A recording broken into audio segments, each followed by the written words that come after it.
Une nouvelle monnaie va rentrer en circulation au Gabon ainsi que dans les 5 autres pays de la CEMAC. Je vous raconte tout. Alors ce jeudi 19 février 2025, le gouvernement de la BEAC, la Banque des États d'Afrique centrale, a présenté au président de la transition gabonaise, Brice Clotaire Oligui Nguema, les spécimens des nouvelles pièces de monnaie qui circuleront prochainement dans les 6 pays de la communauté économique et monétaire de l'Afrique centrale, qui sont le Cameroun, le Congo, le Gabon, la Guinée équatoriale, le Tchad ou encore la République centrafricaine.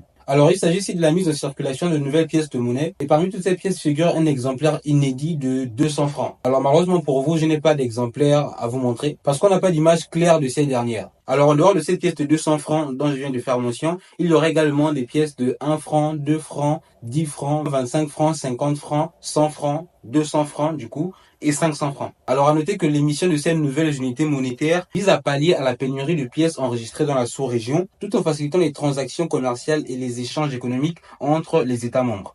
Alors pour vous présenter les choses de façon beaucoup plus simple, il faut savoir qu'il existe deux types de monnaies. Des monnaies fiduciaires et des monnaies scripturales. Les monnaies fiduciaires, ce sont les monnaies qu'on utilise au quotidien, des monnaies physiques autrement dit, donc les pièces ou les billets, et les monnaies scripturales, c'est ce qu'on a sur notre compte en banque. Donc cette monnaie n'existe que par écriture. Autrement dit, l'argent que vous avez sur votre compte en banque n'est qu'une écriture, cet argent n'existe pas réellement. Donc il faut savoir que les monnaies fiduciaires, donc selon titre trébuchante, les pièces et les billets sont créés par les banques centrales. L'euro, les pièces et les billets d'euros sont créés par la Banque centrale européenne. Mais la monnaie scripturale est créée par les banques commerciales. Les banques commerciales, c'est type Société Générale, BNP Paribas, bref, la banque dans laquelle vous êtes. Donc la mise en circulation de ces nouvelles pièces de la monnaie fiduciaire, comme je viens de vous le dire, est censée pallier à la faible circulation de monnaie physique sur le marché de façon générale dans les pays de la CEMAC. Et donc, on constate une insuffisance de quantité de monnaie en circulation, ce qui est un très mauvais signe pour une économie. Alors, je finis la vidéo sur cette petite question. Selon vous, qu'est-ce qui justifie cette faible circulation de monnaie? Donc voilà les amis, merci d'avoir regardé cette petite vidéo. N'hésitez pas à vous abonner pour ceux qui ne l'ont pas encore fait. Moi, je vous dis à la prochaine vidéo.